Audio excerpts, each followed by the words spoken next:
Hey guys, and welcome to episode number 85 of Diehlman at Halftime, the NBA podcast that tops all others. I'm your host, Larry Diehlman, joined by my co-host, Christy Pietro. If you're joining us for the first time, it's great to have you, and if you've been a regular listener, welcome back. We have a lot to cover today and not a lot of time to do it. We'll look at a general overview of the NBA this week, and then discuss some important topics across the association.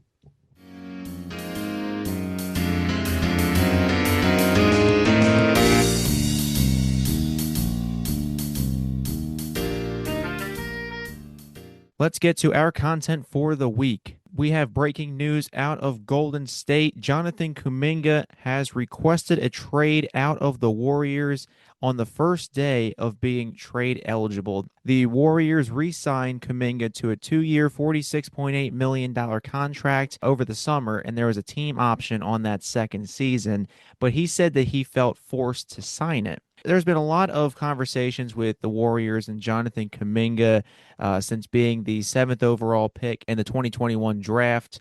He was drafted out of the now defunct G League Ignite. He has plenty of talent, but over the years, his numbers have been going down.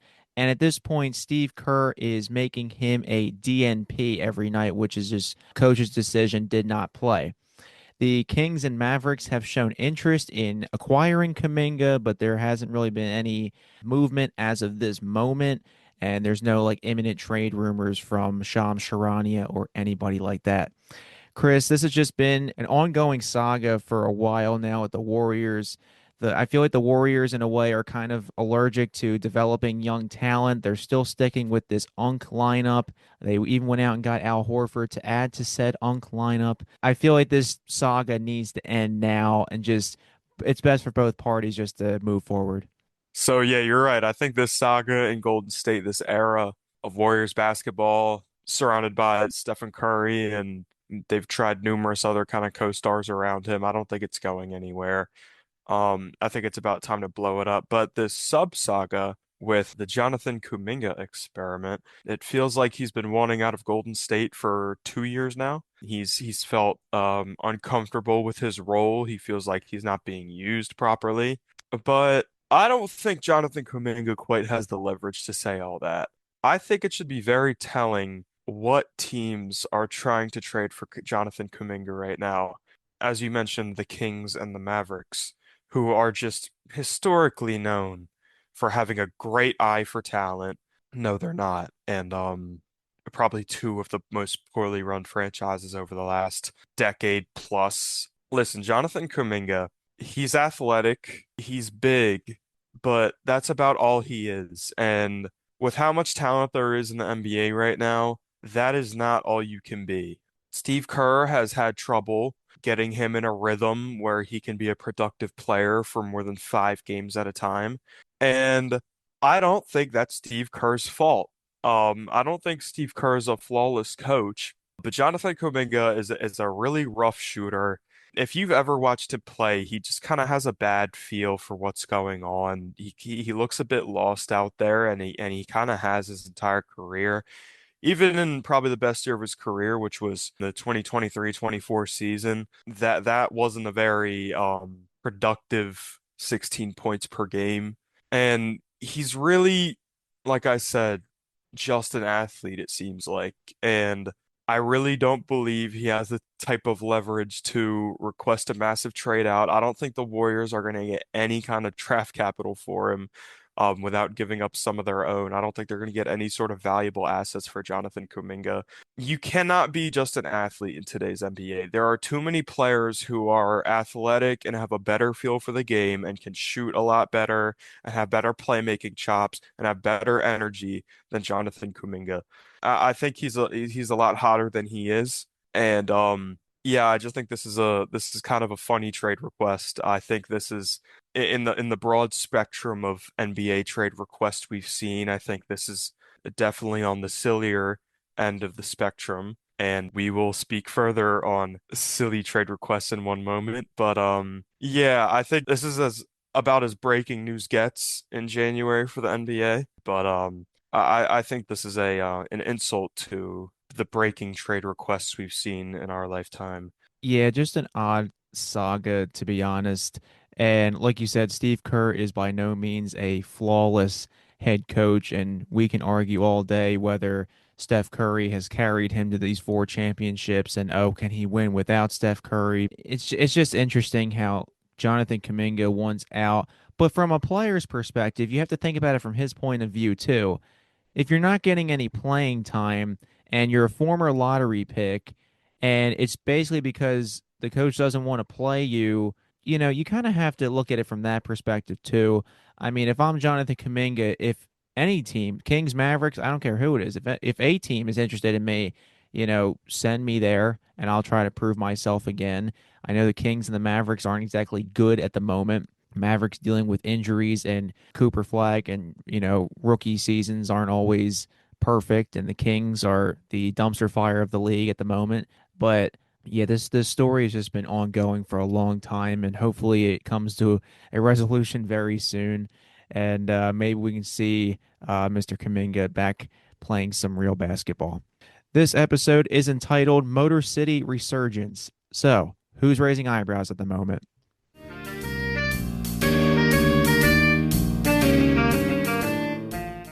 All right, so speaking of potentially ill-advised trade requests, Larry and I will be going back and forth, drafting some of our favorite, funny, hilarious, silly, nonsensical trade requests of all time. I'm very excited for this one because I think it's a really funny topic, and I think we've had some truly great trade requests in the last again decade plus. Larry, if you'd like to kick us off with your favorite funny, silly, nonsensical, ridiculous trade request of all time. Do do do do do do do do do. All right, with the first pick in the craziest NBA trade request of all time draft, Larry is picking Furkan Korkmaz of the Philadelphia 76ers. Mr. Korkmaz, what a ride that was. Furkan Korkmaz, for those of you that don't know, he was on the Sixers early on in the Joel Embiid era, but actually was on the team as recently as 2024.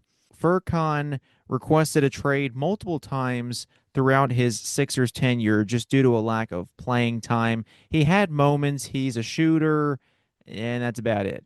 So he had his times, and then he'd be on the bench, and then he'd be starting, and then he was on the bench.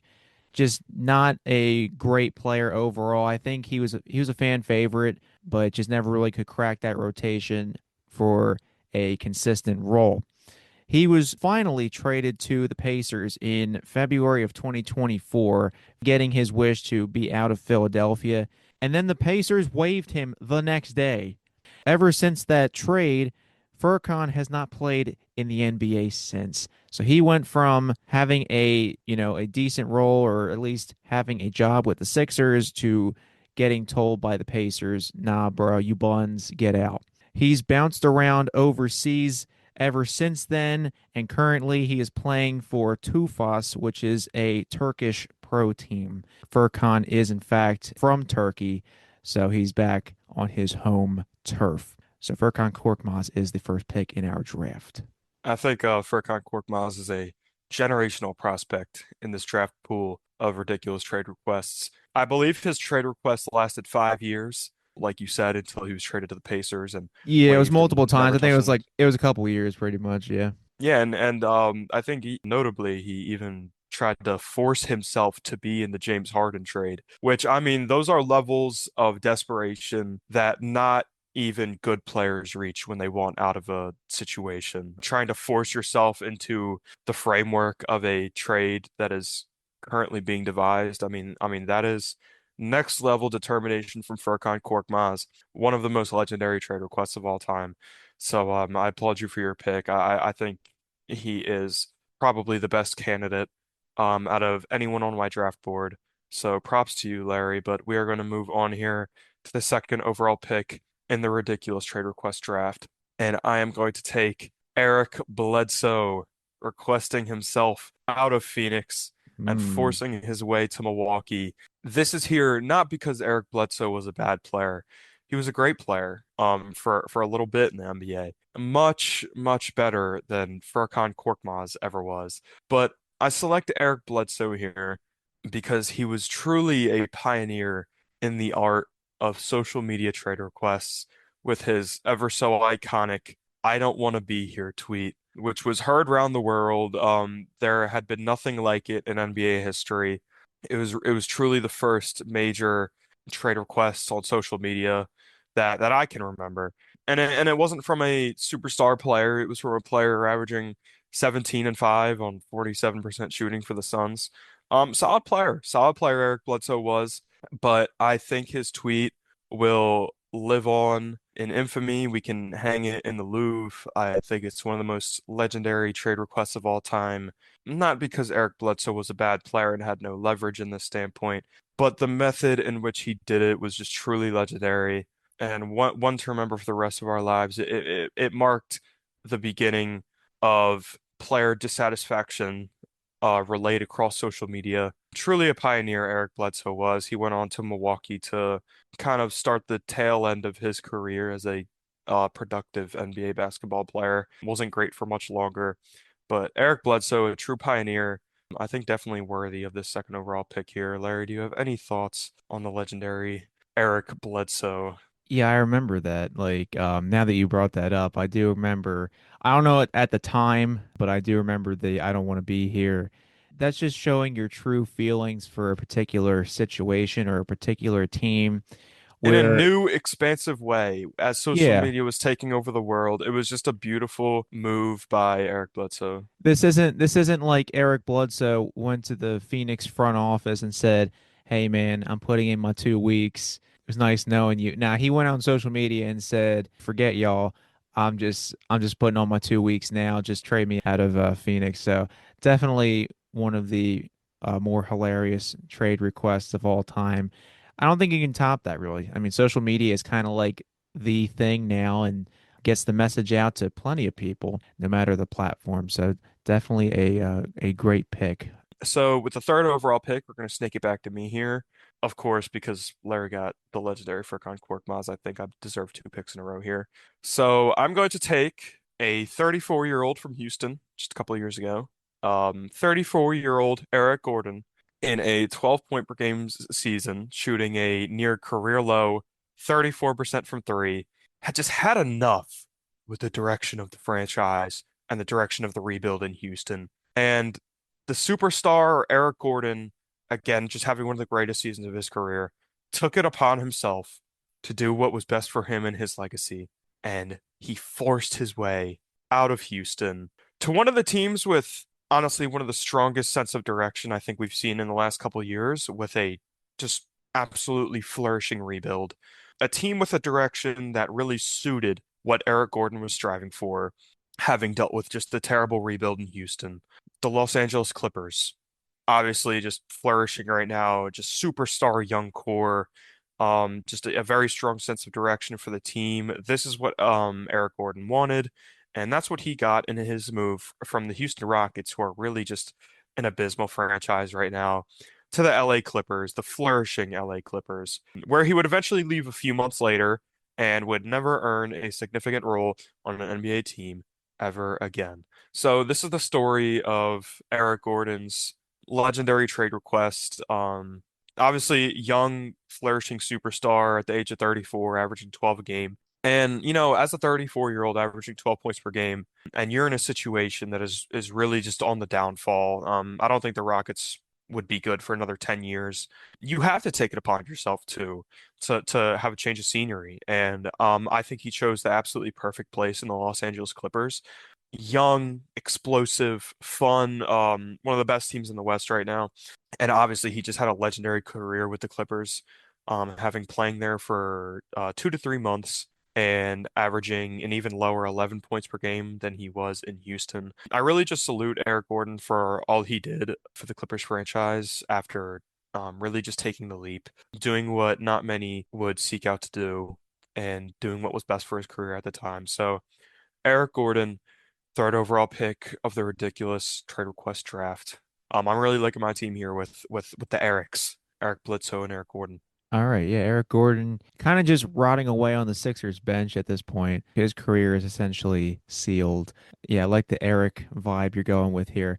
So now I have the fourth pick in our draft. And when you said 34-year-old Houston Rockets, you started to scare me because I have somebody quite similar who also played for the Rockets in their rebuild and who also would eventually find himself on the LA Clippers, PJ Tucker. PJ Nice. PJ Great pick. PJ Tucker.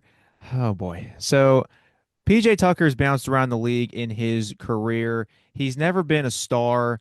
He's been more of a defensive minded player, kind of undersized. I think the Rockets had him playing center at one point, and he's like 6'5". So, I mean, PJ Tucker is a great defensive player. He's never an offensive option. He's averaged like single digits his entire career. So at the time when the Rockets were rebuilding under Steven Silas, PJ Tucker and Silas mutually agreed that Tucker would no longer play. This was back in March of 2021. The Rockets were awful at the time. Steven Silas never really had anything going for the Rockets. I think they had like a 20-game losing streak at one point. It was bad. So then PJ bounced around the league more. He went to the Bucks when they won the championship. He went to the Sixers. He was on the Heat. And then he goes to the Clippers and he was fined $75,000 for publicly requesting a trade out of LA in 2024. They said he was just out of the rotation. He wouldn't be playing, blah, blah, blah. PJ Tucker, at least two times that we know of, wanted out of the Rockets and the Clippers. PJ Tucker, number four. That's a great pick. I don't even know how he didn't make my draft board. Just totally slipped my mind. Again, I love the squad I'm building right here with the Erics, but I have to say you kind of robbed me a little bit there, getting PJ Tucker this late in the draft. Just a truly legendary player in trade request history. It seems like just about everywhere he went, he requested a trade. There may have even been more places than you mentioned. I feel like he was hammering to be a part of the James Harden trade as well. Maybe him and Furkan Korkmaz got into some locker room disputes over who should be included in the James Harden trade out of Philly. Again, just two young superstars, just fighting for a role, fighting for an opportunity. PJ Tucker and Furkan Korkmaz were, but yeah, PJ Tucker is definitely one of the most legendary characters in trade request history. So I applaud that pick. All right. So for the fifth pick in the what the hell trade request draft, the last two that I've had, I got Furcon, I got PJ, obviously lesser players than most people would know, or just players that aren't high on most people's list. I'm going to go with a trade that happened in the late 2010s that shook a championship contender to its core, but kind of changed this player's career trajectory anyway. Kyrie Irving requesting a trade to the Boston Celtics. So this was in 2017. The Cavs were at the height of the NBA. LeBron had come back to Cleveland for his second stint. They were making the finals every year because that's what LeBron does. And they had won in 2016, the infamous 3-1 Warriors choke. They lost the first year. Kevin Durant went to the Warriors to ruin the NBA. And then Kyrie Irving demands a trade to get out of LeBron's shadow. And he eventually got traded to the Boston Celtics. Kyrie would pair up with Jason Tatum and Jaylen Brown. He eventually became very much hated in the city of Boston. And at this point in his career, when he plays in Boston, he gets booed relentlessly. I remember, Chris, do you remember there was that one video Kyrie was like, I forget what he was doing. He like stomped on the Celtics logo, or he was like he was spreading like Yes. he was like spreading incense or something. Like he really went all out in his Those were return. peak Kyrie Irving shenanigans right Yeah, there. I mean, how many players do you see? Like, I think it was incense or something, and then he stomped on. I think their logo's name is Lucky. So Kyrie is now a hated figure for the Boston Celtic fans. He eventually went to Brooklyn, and that failed super team with Kyrie, Kevin Durant, and James Harden failed miserably. And we can blame COVID all we want, but it was just not meant to be. And then he requested a trade after the Nets team went down, and that was running its course. So then he eventually got traded to the Dallas Mavericks, where he is currently recovering from an ACL tear and will hopefully see some time with Cooper Flag and Anthony Davis. So Kyrie Irving will be my final pick. That's a great pick. Definitely the best player we've mentioned so far, with likely the most amount of leverage in any of these trade requests. Yeah, as you talked about, that was the really the peak era of Kyrie Irving's shenanigans. Obviously, just a very polarizing player, especially at the time. I think he's kind of simmered down a little bit and gotten a better grip on who he is and who he wants to be. So shout out Kyrie. I love Kyrie. Kyrie's honestly one of my favorite players.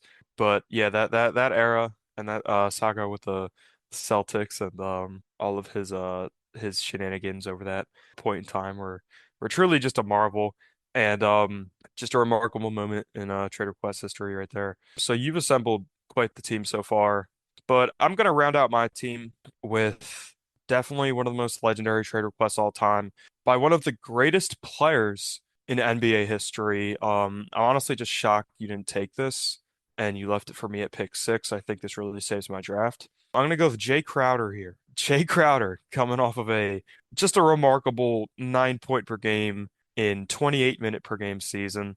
If you're looking at a star in the NBA, 9 minutes to 28 or sorry, 9 points to 28 minutes is Damn, 28 points in 9 minutes. I mean that's just totally unrealistic, LeBron can't right? even But do that. 9 points in 28 minutes, that's exactly where you want to be as an NBA player, especially one leading a franchise like Jay Crowder was. Just kidding. Obviously, just frustrated with his usage, and understandably so. Jay Crowder is one of the most valuable winning pieces in the NBA, especially at that 9 point per game and 28 minutes mark. And I'm just really glad he found a way to escape just the prison of Phoenix, where he went to the finals and did have a sizable role. I'm just really glad he found a way out, because that was clearly just not where he needed to be at the time. Anyone that knows Jay Crowder, me and Jay, I call him Jay. We go back and forth just all this time, and yeah, I mean, he was just talking my ear off about how bad Phoenix was for him, and hearing some of the things I heard about those days in Phoenix. I mean, I can't blame him. And I was just so happy he was able to land himself in Milwaukee and average less than 7 points per game for the rest of the season, and eventually tail off his NBA career, riding on benches. Yeah, I mean that trade request was pretty much the last we saw of Mr. Crowder in a substantial role in the NBA. No, for real though, Jay Crowder, shout out Jay Crowder, a great role player over his career. Had a long career, which many players can't say they have. And I just thought this was a pretty comedic one. Again, not too much leverage here for my boy Jay, but yeah, I'm gonna round out my draft with Jay Crowder, leaving me with the pioneer Eric Bledsoe and the superstars that just found their way to better situations in Eric Gordon and my boy Jay. You had quite the draft as well, with the legend of Furkan Korkmaz, PJ Tucker, one of the most prominent, consistent trade requesters of all time, and Kyrie Irving and his numerous shenanigans. I think this was a very productive exercise for us. I'm really glad we were able to really just get our thoughts out on all of these legendary figures in the trade request community. And who knows, Jonathan Kuminga might be joining the draft pool in a couple of years, depending on how we see the rest of his career unfold, which I'm not expecting to unfold very far, but who knows? Like you said, I think I was a bit dismissive of Jonathan Kuminga's goals here. A lottery pick who is just not playing. And if I was a lottery pick who wasn't playing, I'd probably want out too, even if it was to Sacramento. If I could just find playing time anywhere, I'd want it. And of course, that's kind of the motive behind a lot of these players who request trades, no matter how great or not so great of players they are. So it's understandable, but it's just kind of funny to look at it in the grand scheme of things and considering their leverage in these situations. So yeah, that was a fun little exercise. We have put together some great teams here.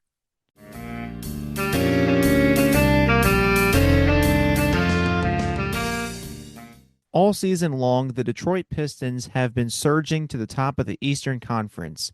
With that being said, to get more insight into the Pistons this week, we have our second guest on Diehlman at Halftime Season 3. Let's get into it.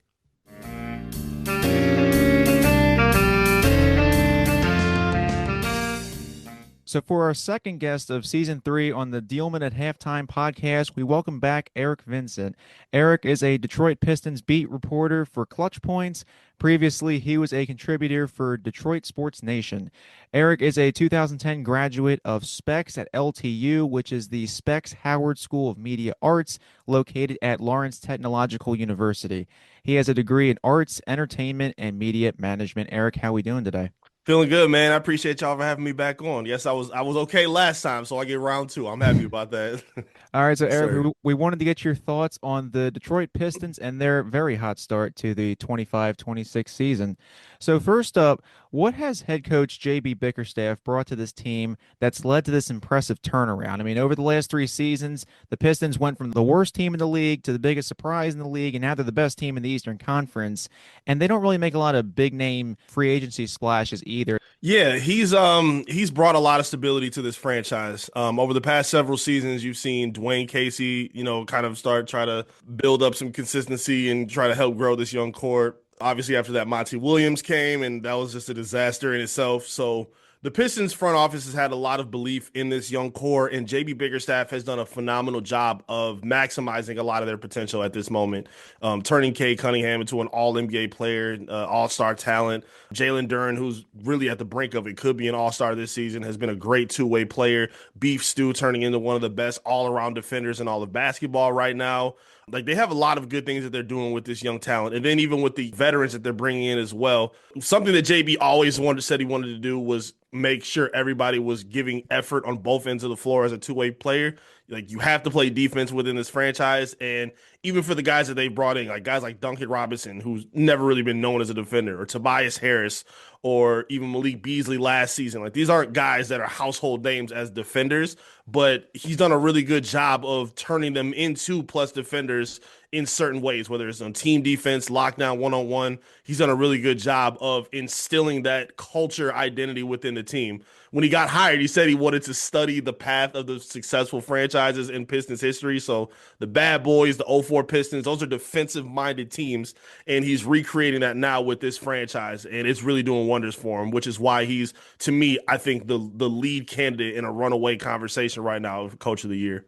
I kind of have to agree with you. When the Pistons hired Bickerstaff, it really did just feel like almost a stability hire because JB had been a good coach in the past, but he hadn't been a great one. Mm-hmm. But seeing what he's been able to do with this young core, Detroit, they're a talented basketball team. There's no doubt about it. And again, I guess the kind of consensus on JB Bickerstaff was that he was a good, not great coach.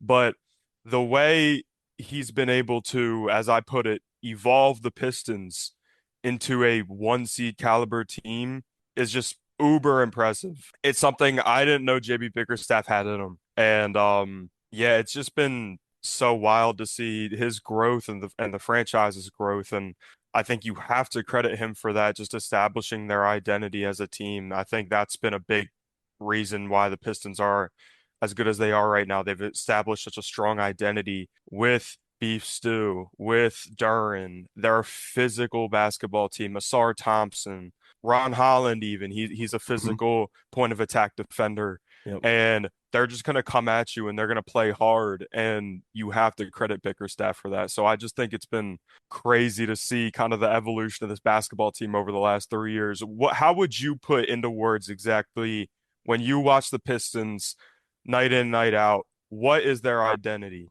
Yeah, we keep talking about the defense. I think they're one of the best defensive teams in basketball. That's what the numbers say, and that's what the production has been showing thus far. Offensively, I think we see it too because when he came in, he said he wanted to establish a true identity for this team, and I think it's there now with the defense. And then offensively, numbers wise, they're the best paint production team in basketball. They don't we talked to JB about this a lot, in the media room where he said he kind of misses the NBA where it wasn't so hyper focused on just 3-point shooting and spamming threes and You living can at the tell. free throw line. Oh yeah, absolutely. And it makes up for good basketball if you ask me. I like the diversity and the versatility that they bring as a team because the guys that they have, with a Punisher like JD who could just dunk on anybody at any point. Cade Cunningham, their franchise guy who can shoot jumpers. He's a good mid-range shooter, but he lives in the paint as well. He's really good in the post. He's a 6'7" guard, and he uses his strength against his opponents relentlessly. Even a Sar, good cutter off ball to finish at the rim. Like, they have a lot of guys that add to that identity to be able to impose their will at the rim against their opponents. And I think that's super important because that is going to count a lot in postseason basketball as well. You want to be able to stretch out and play, on the perimeter when you need to, but being able to live at the rim is demoralizing against your opponent, especially when you're playing defense on the other end. They're one of the best rebounding teams in basketball as well. Again, he's done a great job of backing up what he sold the fans and the franchise coming into last season of wanting to establish a true culture, a true winning culture. And now we've seen with, again, a roster that may not be as sexy as people think it is, but when you have culture, when you have people buying into the identity and they're meshing well on and off the floor, you see the kind of dividends it can yield. And that's why they're number one in the East right now. I gotta ask, so we just talked about it. The Pistons team has been so fun this year. Mm-hmm. Like we've talked about, they've built such a strong culture, identity.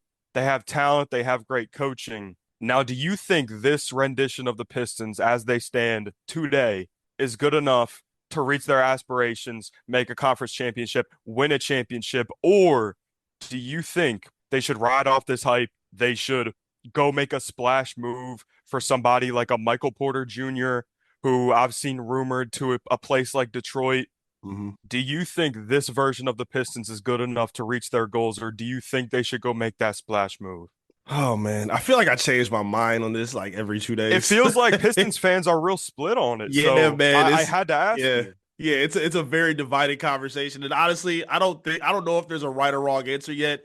Where I stand on it, because this team isn't perfect. They're very good. They're a young team, but there's a lot of holes still. There are areas where they need to improve. Like, I like Tobias Harris, but his defense is kind of taking a step down right now. He's not really good at finishing in transition, and he's kind of a one-way scorer at this point. Like, they like throw it to him in the post, and he just kind of beats down his opponent with a fadeaway or trying to get to the rim as well. He's not really a very consistent shooter. And they're still kind of struggling in terms of, like, again, we talked about their ability to score in the paint. They're still not very consistent with their half court offense and the ability to spread the floor. Like, Asar's a really horrible shooter. Like, Ron Holland is still developing. Those are two guys that are still trying to make their steps in growth in terms of being perimeter threats. For me personally, man, it may be a little risky, but I think you go for it. I think you make a move. Now, for the names that people mention, I don't really love. I don't trust Michael Porter Jr. I just don't think that would be the best fit in terms of what he's giving. I think he's doing a great job with Brooklyn, but I don't know if it'll sustain in Detroit. I don't know if his defensive efforts are going to last. His offensive heat, I don't know if it's going to last. He's had the injuries with his back problems and whatnot. Me personally, I'm a little bit skeptical on it, but I understand why others are high on it. I'm not high on the idea of Jaren Jackson Jr. There was rumors about Anthony Davis a month ago. I'm glad that's being put to rest.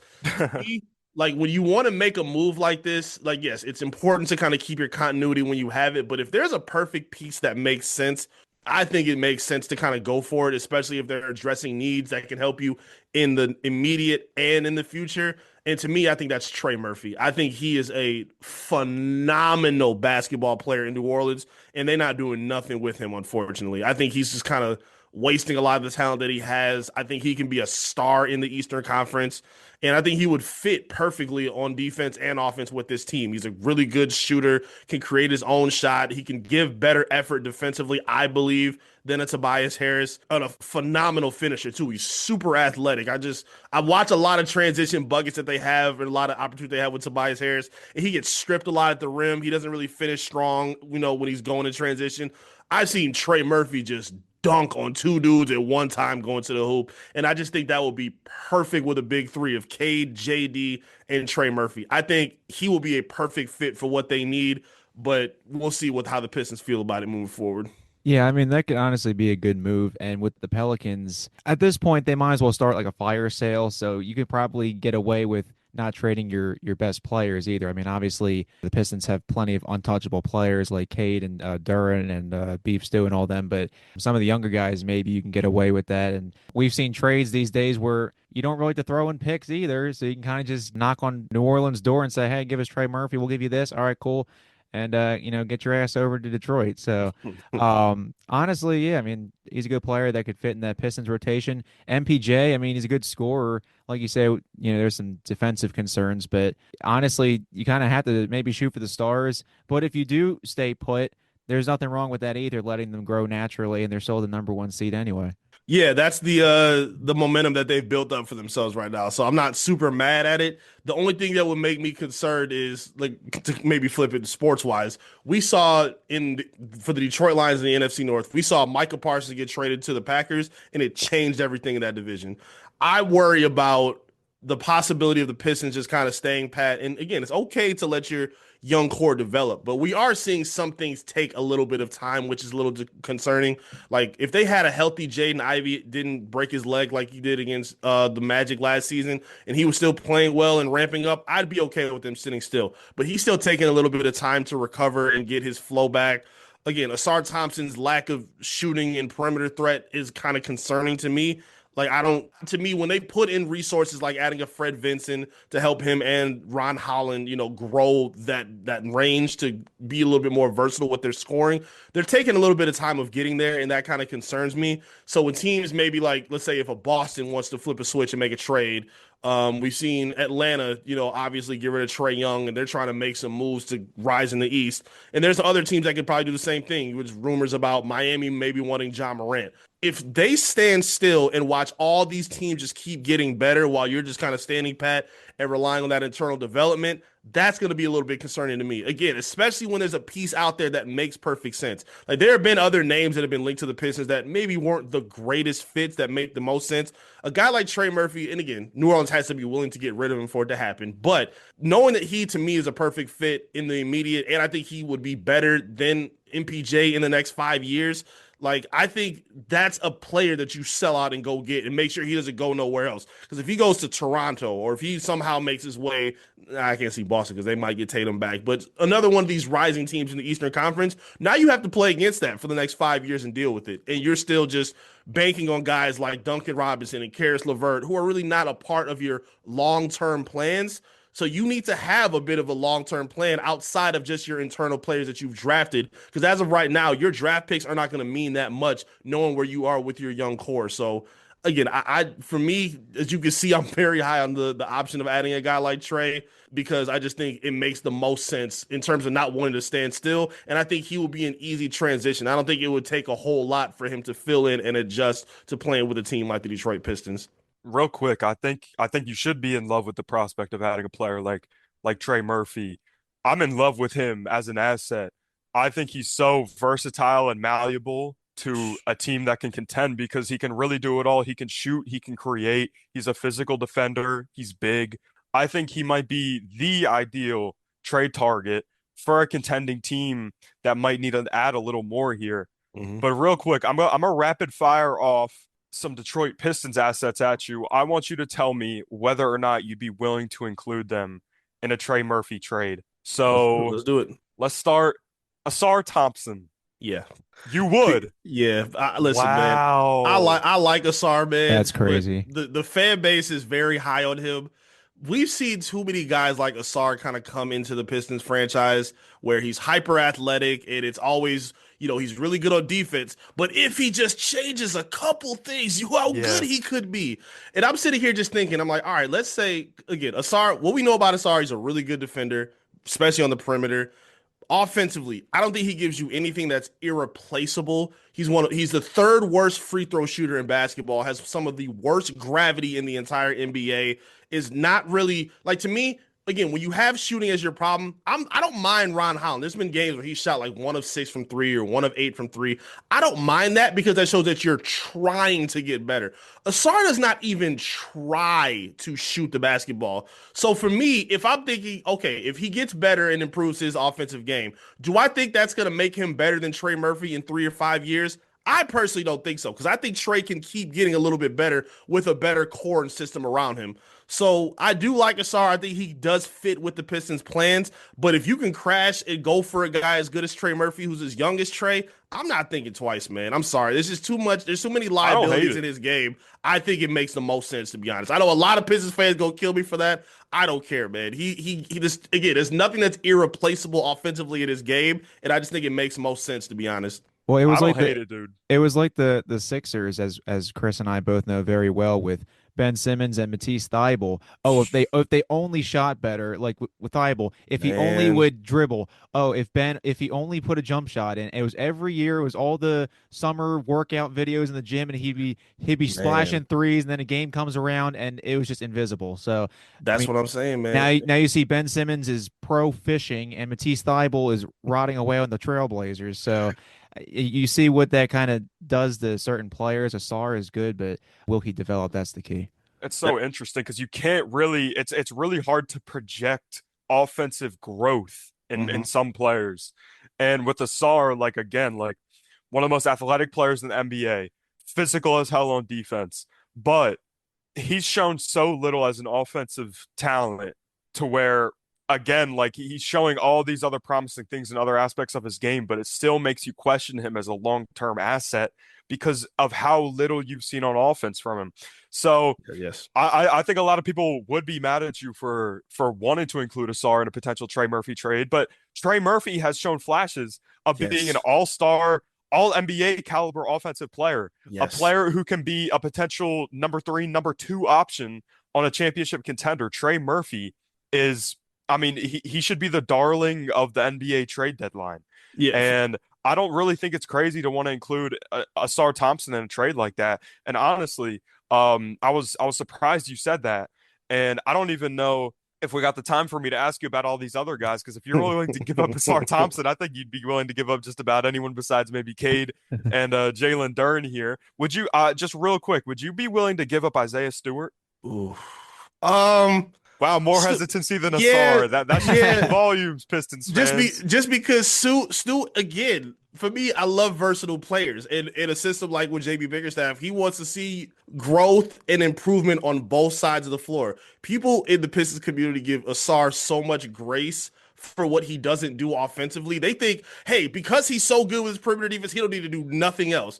Well, the franchise is telling you something else if he has a shooting coach. So he has to give you something else. For Beef Stew, again, I think he's one of the best, not just rim protectors. He's shown that he can sit on the island, guard wings, guard point guards. He can guard anybody in the league. Even if he's getting dunked on, he's coming on the next possession and playing just as hard as he did, before. So, and then on top of that, his offensive growth as a finisher, he's shown flashes as a stretch forward to shoot and knock down threes as well. He's taken steps as a finisher and as a scorer. Before his first couple years, like he's an undersized big, so he was doing a lot of like kind of floaters at the rim. He's dunking and playing a lot more aggressive at the rim and over the rim. So we've seen that progression for him.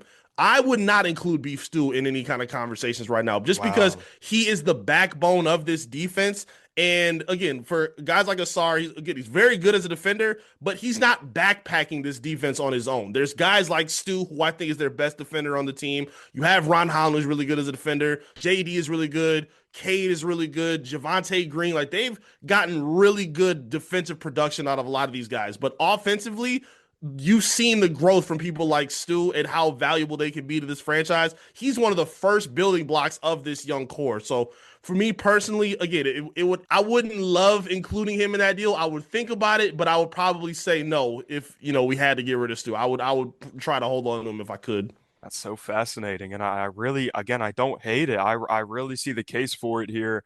I just really wasn't expecting that answer. But like you said, like Isaiah Stewart, he's not the flashy athletic top five draft pick Asar Thompson was, but he's had the bigger impact. He's contributed more to, I think, to what the Pistons are doing right now. And you don't question Isaiah Stewart, where you question Asar Thompson and his Yes. ability to elevate as an offensive player. It's like, again, like I said, it's tough to project offensive growth. And this Asar Thompson we see right now might just be the Asar Thompson in 5 years, Yeah. which is not a high impact player on a championship team. I was like just like doing a little research, just looking them up or whatever, and I saw 55 or whatever percent from the foul line. And I had to like check my eyes. I'm like, did I read that? Man, Did I read that correctly? I've been arguing with fans about that, man. Like again, you can be as high as you want to be on a SAR. If teams get smart enough, and like again, his best asset is his defense. If teams are smart enough and they start sending him to the free throw line and do a hack a Shaq, Hacking a he's SAR. in trouble. Hackers, it's very possible, bro, because he's shown like a lack of confidence and growth in that area. Again, if you're at least just trying, like, sometimes when he drives to the hoop, he doesn't go as aggressive as like his brother or other guys because he's scared to go to the line. So if your athleticism and your defense are your two biggest monikers, but you're scared to maximize it because you don't want to go to the free throw line, that's a question mark. And like you just said, we're the year 3 into it, and he's had some injuries. He's had some areas where he's had to deal with some pauses in his growth. But for right now, again, we've seen too many guys come and go like that with Killian Hayes, Stanley Johnson, even around the league. We talking about somebody like Ben Johnson. All these, boy, if he just can fix one of these things, like, yeah, he can fix it. But as we can see, it's taking a long time to get there. And the Pistons are in the bottom half of shooting and floor spacing. So they kind of need that. You have Cade Cunningham in his 5th season. You have to maximize the peak of his window. You don't have all the time in the world for these guys to, hey, let's go. Let's get your shot together. Let's get this impact together. Like, it's taking a little bit of time. And while the East is as open as it is, I think these are the moments where you kind of open up your mind to how you can maximize that championship window. And I'm not as patient as a lot of other people are in terms of this conversation, but I understand the other side to an extent. Dude, I love that, and I feel the same way. I feel like Appreciate if I went in a Detroit Pistons environment and said that, I'd probably catch some heat. But Oh yeah, they'll bite your head off. yeah, I mean that's how I feel too. Like, we can't sit around and wait on Osar Thompson if we have a chance to go make a move that will make us immediate championship contenders. I agree. Let's try and hammer this next one out. Mhm. So we are big Dennis Jenkins fans on this podcast. He's been one of the most out of thin air emerging players in the NBA, I think, this year. So I'm going to give you the liberty here, Eric. I want you to tell the world the story of Dennis Jenkins. And after that, I want you to tell us, he's kind of been two-way, 30 minutes one night, not so many the next. Do you think he can be a consistent, contributing, 6th, 7th man, important rotation piece on a championship winner? I think he can, man. I love what I've seen in terms of his growth. In my journalism career, it started with a lot of covering of the Motor City Cruise, and he was a big focal point of that. I think the Pistons are one of the better teams in developing their G League guys. They've got a lot of great production out of a lot of them, and I think Dennis Jenkins is one of their best success stories. He was a hyper athletic scorer with the Crews, could jump out the gym, really good at elevating the production of other guys around him. And now in, the small sample size that we've seen this season with the Pistons, he's not just playing himself to a position where he's showing that he can be helpful when he need, like a break the glass guy. He's kind of solidifying himself as a guy that you need on the floor, because last season they were staggering minutes between Cade Cunningham and Jaden Ivey to be the point guards that are always leading the ship. With Ivy kind of coming back from injury, he's, in a position where I personally think he's better playing off the ball and like kind of just creating his points on his own or off of somebody else's gravity. A guy like Dennis Jenkins, I think, has really helped him a lot with that area of his game.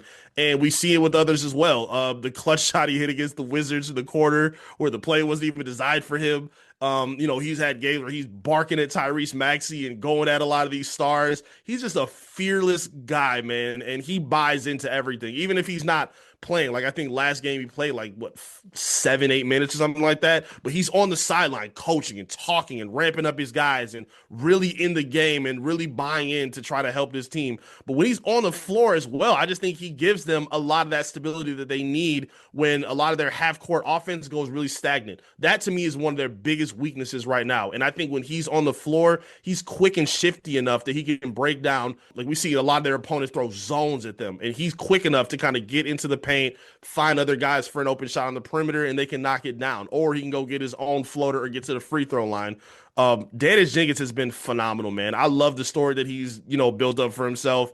And in terms of doing it for a championship team or a championship run, I think he's shown that he can be valuable in that. Obviously, we're not going to know until the playoffs get here, but I think personally, the way he plays with his fearlessness, I don't think this is something that's just going to be a here today, gone tomorrow type thing. I think this is truly who he is. I think he's bought into what this culture and this franchise needs, and they're showing that they kind of need him a lot more than they think in these moments where they struggle offensively.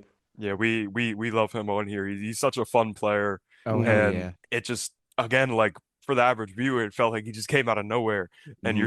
you're seeing Dennis Jenkins all over your Twitter feed, and you throw on a Pistons game and you see he's one of the most active players on the court. So he's been such a fun story, such a fun player, and again, like you said, we won't see until the postseason, but I think this is the making of a player who can contribute to a championship team, which is what the Pistons are aspiring to do right now. Eric, how far do you expect this team to go in the postseason? Even with obviously their young core, and most times I think fans and media feel that experience kind of overtakes youth when you get to like April, May, and June. How do you think the Pistons would fare against teams like the Celtics and the Knicks?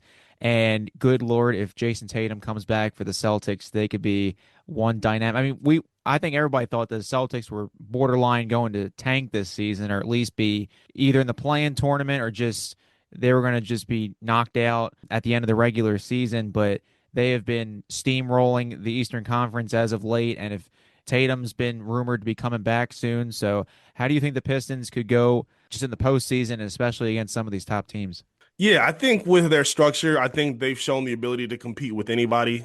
They haven't played like the top Western Conference teams like OKC and Denver yet, but in terms of the East, they've shown they can compete with anybody. I'm a little worried though, still to an extent, because we're speaking at this from a perfect world, meaning everybody's healthy and everything's clicking on all cylinders. This team has been injured a lot this season, and that's something that kind of worries me to an extent. Like Kane has been in and out of the lineup a lot. JD's missed some time for ankle injuries. Beef Stew's missed some time. Tobias Harrison missed a lot of time. Like that's something that you should keep an eye on and pay attention to with this team. So for me, if they go into it healthy, I think they do have a chance because I think they're playing better offensively and defensively. Maybe not offensively. Defensively, I think they are, but offensively, I think they sometimes still leave a lot to be desired. And for some of these teams, like you said, a Boston, a New York, who even when like a team like New York's on a slide right now, they still have one of the most dangerous players in basketball in Jalen Brunson. But I think they've shown the ability to hold Karl Anthony Towns as a neutral factor in a game can really change how they play. So again, it depending on the injuries and depending how this trade deadline goes as well, because some of these teams could get pretty active. A lot of these teams see how open the East is. People don't really buy the Pistons as the best team in the East. You see it in a lot of projections online, and to me, I think teams are looking to see how we can trump that or at least get as close as we can to the top seed because they think the Pistons are, I don't say a fluke, but they think they can be better. So depending on how the injuries go and how the trade deadline goes, I do think the Pistons can come out of the East. I think their expectations have risen from maybe we'll be a 4 seed and get out in the first round, maybe win a playoff series or two. I think now they're looking at an Eastern Conference Finals as the expectation at this point. So again, I think they're built for that. I'd love the way that a lot of guys are playing, but we'll see how things shape up as the season continues to progress. I'm going to outline a potential postseason route for a potential Pistons championship run here. Okay. And I want you to tell me who wins the series and in how many games. Okay. So let's start in the first round. Detroit draws Cleveland in round one.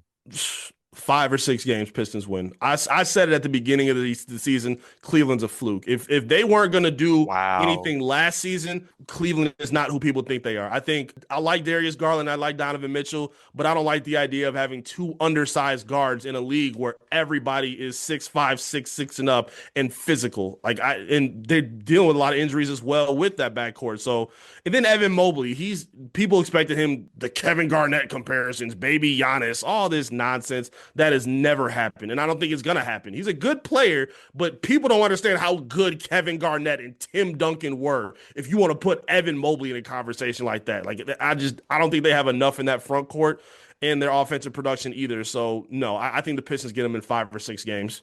You're speaking to me, Eric. We've talked ad nauseum about the Cavs roster construction and how it's probably an issue long term. So you're with us on that one. So they get past Cleveland. Second round, they have the misfortune of drawing the New York Knicks. What do you think? Oh man, that's must see TV. Everybody want that matchup. And I again, assuming that they're healthy, I think the Pistons win in 6, 7. I don't even think 7 games, to be honest with you. I think they win in 6 games at a max. Wow. I think we again, Brunson was phenomenal, and he's gonna get his buckets. He's gonna score. But what to me really changed that series last season was OG Anunoby being really scary, knocking down huge shots for them. Cat played, I think, one of his best playoff series in his entire career, but he also was guarded by Jalen Duren, who struggles against perimeter bigs, and Tobias Harris, who's not really great against a guy that's a star like Tobias. When you have someone physical like Beef Stew who can kind of push him around a little bit, we saw what happened in the last game. He had more turnovers than rebounds and points last game. So I like their odds of beating the Knicks in the 6 game series. Every game last season came down to the last few possessions. So if maybe a couple calls go here or there, or if they're healthy, I like their odds of beating the Knicks. I really do. I love that. All right, so Pistons handle business against Cleveland. They get their revenge against New York in the semis. Conference final, they draw a Boston Celtics team with a healthy Jason Tatum. Who you got? Oh man, healthy Tatum means he's on the floor. I don't know if he'd be 100% though, because his injury is still a big deal, and we don't know if he's gonna be peak Tatum that we've seen in his career. So for me personally, I would still take the Pistons, but that's gonna be a dogfight 7 game series. I love that, They dude. have a lot of they have a lot of offensive firepower in Boston with Jaylen Brown, who's playing phenomenal. I have a bias and I don't like Derek White, but he's a good basketball player and he's doing well for him. I just don't like the way they play. I don't like the spamming of threes constantly. They have enough. It's Well, work though.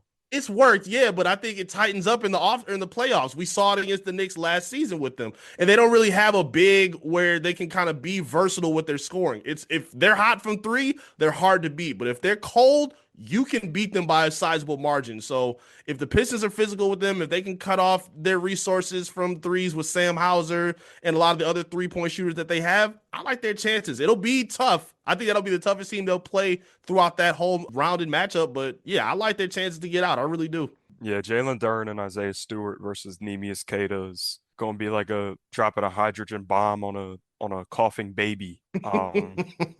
So I wasn't expecting to go this far into our little mock Pistons postseason run, but you know what I have to ask now? Okay. They meet Oklahoma City, defending champs, Oh in the man. finals. Who you got, Eric? I hate OKC just because I don't like the way they play, but I can't give the Pistons the nod against the champs yet. Again, they haven't played them in the regular season. SGA is still phenomenal. I love the way Chet plays with that team, and their auxiliary pieces are just super dangerous as well. They have too much firepower on both sides of the floor. Again, I don't have as many questions about them offensively as I do the Pistons offensively. So for me, I think it could be a game where they maybe steal one or two from them, but I think OKC would win that convincingly, just on paper for now. Again, we haven't seen what they look like match up with one another, but I think OKC, as the defending champs, with the defending MVP, finals MVP, it would be disrespectful for me to say otherwise right now. So I'm going to go ahead and give the nod to the Thunder. All right, a lot of good picks there. Maybe we will see that matchup eventually, but man, the Pistons have really grown over the last couple years. Eric, thank you so much for hopping back on Diehlman at halftime, and we hope to see you back on in the future. My pleasure, man. Appreciate y'all for having me on, fellas. Hope y'all have a good one. For sure, bro. It was awesome getting to talk to you, man.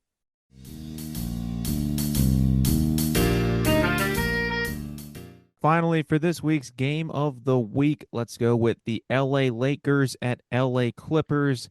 This game is on Thursday, January 22nd at 10 o'clock.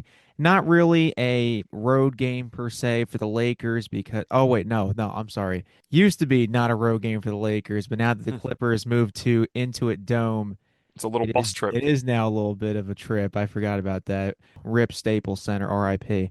So right now, the Lakers kind of struggling while the Clippers are surging. The Lakers are 24-16, sixth in the West, and the Lakers have had some interesting losses, blowout losses to the Kings, Hornets, and Trailblazers. Now, the Trailblazers, we can give them a little bit credit for, but the Kings and the Hornets, that's concerning. Luka Doncic still leading the league in scoring with a solid 33.6 points per game. Meanwhile, the Clippers, 18 and 23, tied for 10th in the West with Memphis. And on a 5-game winning streak, they have turned their season around after a miserable start to the 25-26 season. Recently, they beat the Raptors on the road in overtime without Kawhi Leonard. So going back to Kawhi's former place of glory, and without him, they still ended up beating them anyway. They have some easy competition coming up, Chris. So I think the Clippers might be seeing some more wins in the near future. They got the Wizards, Nets, and Jazz, not in a row, but kind of just some of the next games on their schedule. Very winnable. Right now, in the season series, each team has a blowout win over each other. But we should see a lot of buckets and a lot of assists. James Harden and Luka are both top 5 in the league in assists per game. So this should be a high-flying one over at Intuit Dome. What do you think? Yeah, this is just a super fun game. Battle of LA, which is obviously a historic rivalry, if you can call it that, but a historic matchup nonetheless. And, I think this is even more interesting just because of how the Clippers have, like you said, turned their season around and have been streaking lately. I believe they've won 12 of their last 14, which is just almost unthinkable considering how their season started and the way I was talking about them on this very podcast, maybe not even 3 weeks ago. So it's just been remarkable to see what the Clippers have been doing lately. And yeah, it seems like on the other end of the spectrum, the Lakers are kind of spiraling right now. Their defense is just really pitiful. They've been in a real funk ever since Austin Reeves got hurt. As JJ Redick said himself, the offense has just been pretty disorganized, and they kind of just seem like an unserious team right now. JJ Redick really hasn't been able to rally them together, maybe as I expected him to, and I think he expected himself to. They've lost 5 of their last 7 here. So we have the streaking Clippers versus the crumbling Lakers right now, it feels like. And coming into this game, the Clippers are going to play Washington and Chicago, which feels like 2 wins. And the only game the Lakers have until they play the Clippers is at Denver, which even without Nikola Jokic, with how unbelievably well Peyton Watson has been playing, that's no easy game for the Lakers here. That could be a loss, and the Clippers might add 2 more wins before they play the Lakers. So it would feel wrong of me not to go with the momentum of the Clippers here. I'm gonna take them. It's in damn, what is their new arena called? Why am I Intuit blanking? Dome. The Intuit Dome. Yes, it's in the Intuit Dome. They got the wall on their side. They got the momentum on their side. I'm gonna go with the Clippers here, 122 to 112. I believe the Lakers continue to spiral a bit here, in wake of the absence of Austin Reeves, and the Clippers are able to keep their momentum going and maybe even by this point in time slip into the play-in, which again just sounds unspeakable considering what they looked like a couple weeks ago. So all I'm hearing is Peyton Watson trade request incoming, and he's going to go to like the Hornets or the Nets or something. Well, it'd be a much more sound request than Jonathan Kuminga, I'll tell you that. Yeah. Imagine Peyton and MPJ on the Nets. That'd be Mm-mm-mm. awesome. And Cam Thomas too. I mean Oh yes. that Yeah. would just be just unreal Legendary. watch. Yes. Okay, so when you just gave your prediction, very, very close indeed. So you have the Clippers 122, 112. I have the Clippers as well, 125, 112. Wow. Ooh. So will Please note we did not collab on this before we started. that's the difference between Bogdan Bogdanovic nailing a three or not. I mean, that's how Yeah. close our prediction is. hmm Just a minuscule 3 points. Yeah, it'll be it'll be interesting to see which one of us is closer here. If the Lakers win, I win by default. If the Damn. Clippers win, things get interesting. All right, we'll see. Lakers, Clippers in the Battle of LA, even though the Lakers are the owners of the Clippers anyway.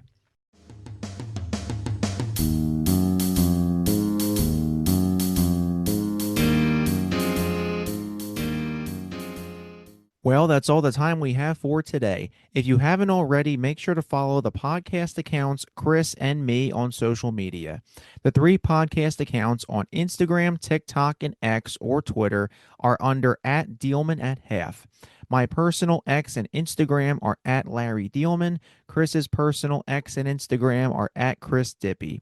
All 7 handles are in the description on Buzzsprout, Spotify, or wherever you get your podcasts. Remember, although you can find Diehlman at Halftime on major podcasting platforms like Spotify, Apple Podcasts, Amazon Music, iHeartRadio, and YouTube, the main podcast website is on Buzzsprout. The website URL is dealmanathalftime.buzzsprout.com. Feel free to send a comment by using the Send Us a Text button located in each episode's bio. With the exception of Apple Podcasts, the text option is available on Buzzsprout and all of the major platforms. Your comment could end up in the fan mail section of the Buzzsprout website. And thank you to Eric Vincent for being our guest this week on the podcast.